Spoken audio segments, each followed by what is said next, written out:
Hey guys, we're in Vietnam and this young man wants to dare to eat the fire chip challenge. So we're gonna unbox it here and give it to him. Alright, he's ready already. Go.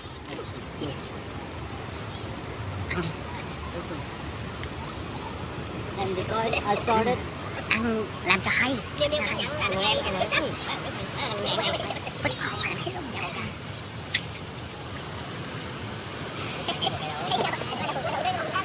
Nó ai muốn làm MC nói chuyện hỏi câu hỏi cho nó vui. Sẽ lỗi lỗi em. Every day.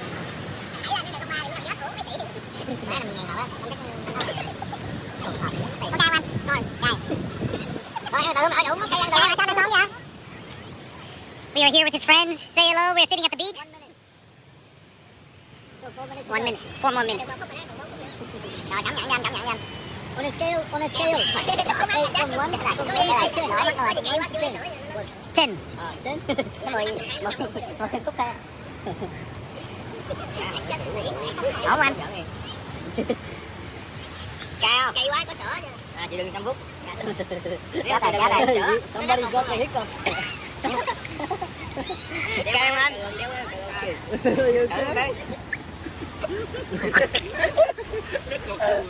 Đừng cắn ngùng. Đừng cắn ngùng.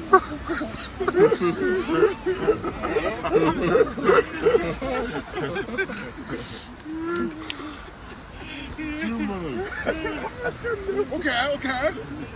2 minutes left.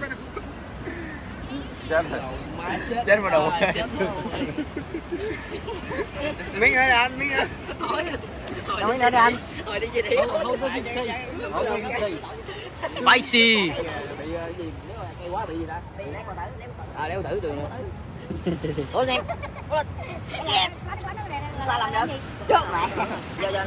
Vô cái Bánh nó làm gì anh? Vô. Qua 5 phút mới cho được uống nước hả? Chịu đựng không được. Chịu đựng hả? Chịu đựng hả? Đi ra chỗ khác vậy. Trời ơi, cameraman. Quá chậm kìa. Cameraman mình nghe tôi vô bên đây không quá chậm. Ý tôi, biết rồi. Sao bỏ vào ôm mặt rồi anh ta? Chết rồi. Ổn không anh? Ngon không? Đang gập. Ăn mà ngón không à? Gớm miếng đó cho cũng xị mấy. Khóc nha. Nam sĩ con bịch chút xíu hả? Nam sĩ nhiều quá. Cái nó đầu rồi. Mấy phút rồi anh trai. Phải đặt bên Mỹ. Gần 4 phút rồi. Cái này có tặng được không? 4 phút rồi. Tặng như vậy cho những người ăn á. Cái này anh mua từ nước ngoài. Anh mua từ ở America.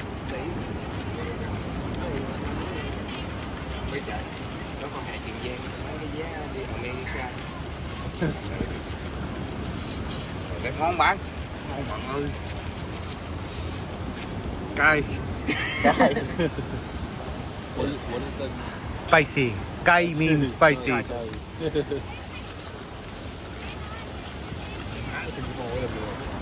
Chết mẹ mỏ chân rồi. Quite good, yeah? Giao tiếp luôn mày. Dưới ta. Nhiêu tuổi? Và